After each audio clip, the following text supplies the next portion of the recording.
My family has always been complicated. After my dad passed away, he left me the family home, a beautiful place worth over $2 million. His will was clear. I was the sole owner. He also left my mom and my older brother, David, a significant amount of money, enough for them to live comfortably for the rest of their lives. I thought this was fair. My dad knew I loved that house, filled with memories of him, and he trusted me to care for it. My mom and David, however, saw things differently. They believed the house should have been theirs, or at least shared. From the day the will was read, their resentment was palpable. They'd make snide remarks, calling me the princess in her castle, and constantly reminding me how unfair Dad had been. I tried to be generous. I told them they were welcome anytime. I even offered to let my mom live there with me, but she refused, saying she couldn't stand being a guest in her own home. The tension was so thick you could cut it with a knife. David was the worst. He'd always been the golden child, and he couldn't handle that Dad had favored me in this one significant way.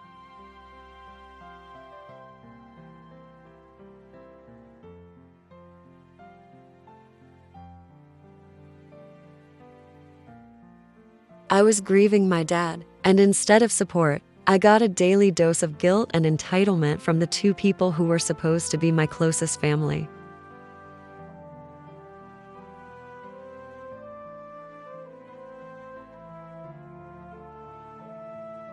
I told my mom and David about my plans, and they seemed fine with it. A little to fine, in retrospect. I left for my trip, excited for a break from all the family drama. While I was in Paris, I was scrolling through social media, and that's when I saw it. My cousin had posted a photo album titled Annual Family Reunion. There they were, my mom, my brother, aunts, uncles, cousins, all smiling, barbecuing, and playing games in my backyard. In my house, they were having a full-blown family reunion, and I hadn't even been told about it, let alone invited. My heart sank. I clicked through the photos, a mix of shock and rage bubbling up inside me. There were pictures of my brother using my dad's old grill, my mom rearranging the living room furniture, and a big banner strung across the porch that said, "Welcome home." It was a calculated, deliberate act of exclusion. They had waited until I was literally on another continent to throw a party in my home, a party I was clearly not welcome at. I felt a profound sense of betrayal. It wasn't just about the party. It was about the complete and utter disrespect for me, for my dad's wishes, and for my home.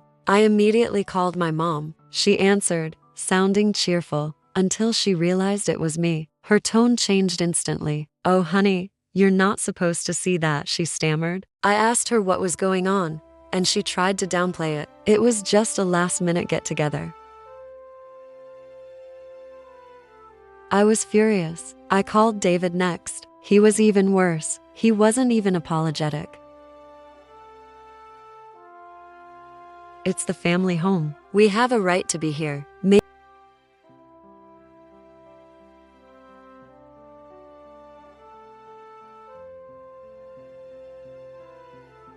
They didn't see it as my house. They saw it as their playground, a place they could use and control whenever they wanted, regardless of my feelings. As I sat in my hotel room thousands of miles away, something inside me snapped.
They didn't bother to tell me about their party. The for sale sign going up on the front lawn was the first they heard of it. The phone calls started immediately. My mom was crying, hysterical.